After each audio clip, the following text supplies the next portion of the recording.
ప్రియమైన వాళ్ళారా, ప్రభువైన యేసుక్రీస్తు నామంలో ఈ యొక్క ఉదయకాల సమయాన మీ అందరికీ నా యొక్క హృదయపూర్వక వందనాలు తెలుపుకుంటున్నాను. ఈ రోజంతా కూడా మీరు చేయబో అన్ని విషయాల్లో దేవుని హస్తము మీకు తోడయుండి మీకు జయాన్ని కలుగుజేయునుగాక. ప్రియమైన దేవుని బిడ్డలారా, పాత నిబంధనలో ప్రభువైన యేసుక్రీస్తు వారి శిలువ మరణం అనేటువంటి అంశం మీద మనం ఈ రోజుల్లో దేవుని వాక్యాన్ని ధ్యానిస్తున్నామండి. ఈరోజు ప్రియమైన దేవుని బిడ్డలారా, కొట్టబడిన బండ అయినటువంటి క్రీస్తు అనేటువంటి అంశం మీద మనము ఈరోజు దేవుని యొక్క వాక్యాన్ని ధ్యానించుకోబోతున్నాం.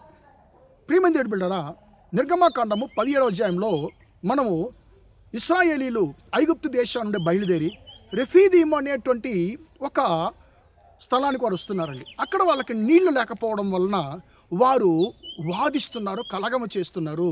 దేవునికి విరోధముగా మోషేతో వారు కలగము చేస్తున్నారు, వాదము చేస్తున్నారు.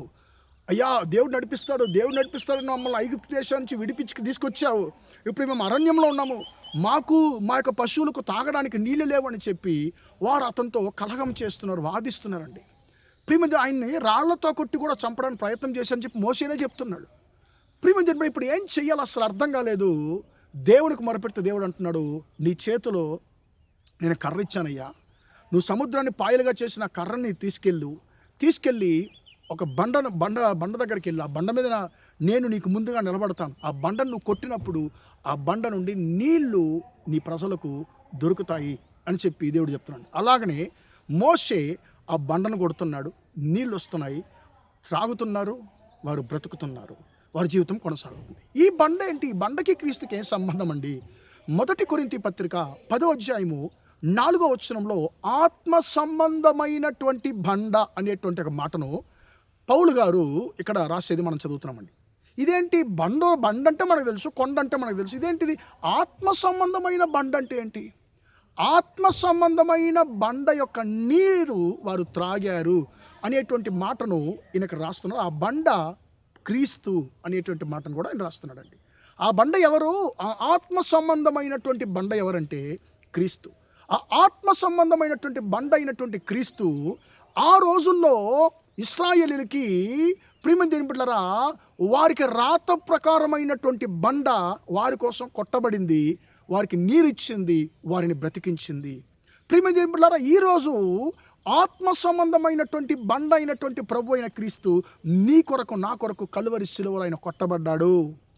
ఆయన కొట్టబడి ప్రియమైన దేవుని ఆయన ఆ శిలువ మరణము ద్వారా ఆ యొక్క ఆశీర్వాదాలు జలములాగా ప్రవహించిందండి.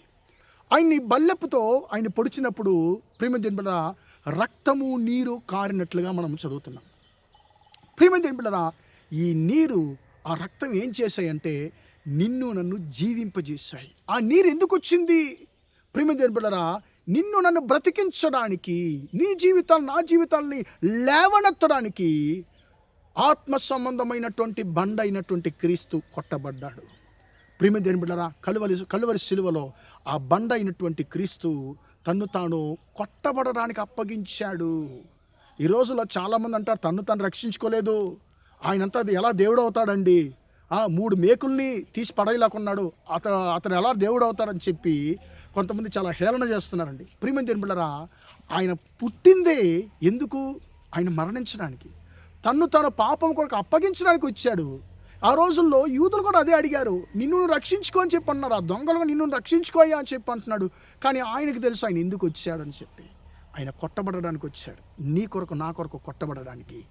ఆయన నుండి మనకు జీవజలములను ఇవ్వడానికి ప్రియమైన దేవుని బిడ్డలారా, ఆయన నీ కోసం నా కోసం కొట్టబడ్డాడు. ప్రియమైన దేవుని బిడ్డలారా, నీ కొరకు నా కొరకు కొట్టబడి మన జీవితాలని జీవింపజేసిన లేవనెత్తినటువంటి ఆ ఆత్మ సంబంధమైనటువంటి బండైన క్రీస్తుకు మన జీవితాలను అప్పగిద్దామండి. ఆ ఆత్మ సంబంధమైనటువంటి బండ అయినటువంటి క్రీస్తు కలువరి శిలువలో కొట్టబడ్డాడు కాబట్టి ఈరోజు మనం సజీవంగా ఉన్నాము, ఆశీర్వాదంగా ఉన్నాము. కాబట్టి మన కొరకు కొట్టబడినటువంటి ఆత్మ సంబంధమైన బండ అయినటువంటి క్రీస్తును మనం స్తుతిద్దాం. నా కొరకు కొట్టబడినటువంటి ఆత్మ సంబంధమైనటువంటి బండ అయినటువంటి యేసయ్య నీకు స్తోత్రం అని చెప్పి చెబుతాం. ప్రార్థన చేద్దాం. ప్రేమగల మా తండ్రి, దయగల దేవ, ఇంతవరకు తండ్రి ఈ మాటలు విన్నా నీ బిడ్డలు మీరు దీవించండి, ఆశీర్వదించండి అయ్యా. తండ్రి, మీరు ఆత్మ సంబంధమైనటువంటి బండగా మా కొరకు కొట్టబడ్డారయ్యా. కలువరి శిలువలో తండ్రి మా కొరకు కొట్టబడ్డారు. మీ ద్వారా తండ్రి జీవ జలములు తండ్రి మాకు కలిగాయి. ఆ జీవ జలముల ద్వారా తండ్రి మమ్మల్ని జీవింపజేస్తున్నావు, లేవనెత్తుతున్నావు. నీకు స్తోత్రమయ్యా. తండ్రి మీ బిడ్డలు ఎలాంటి పరిస్థితుల్లో పడిపోయి ఉన్నారో తండ్రి, వారొక్కొక్కరిని మీరు తండ్రి మీరు లేవనెత్తమని ప్రార్థిస్తున్నాను. ఈరోజంతా కూడా తండ్రి మా సహోదర సహోదరులు చేసే అన్ని విషయాల్లో మీ హస్తము తోడున్నవని ఆశీర్వదించమని యేసుక్రీస్తు నామంలో ప్రార్థించడానికి వేడుకొంచున్నాను తండ్రి. ఆమేన్ ఆమేన్. ప్రియమైన వాళ్ళారా, దేవుడు మిమ్మల్ని దీవించి ఆశీర్వదించును గాక. Praise the lord.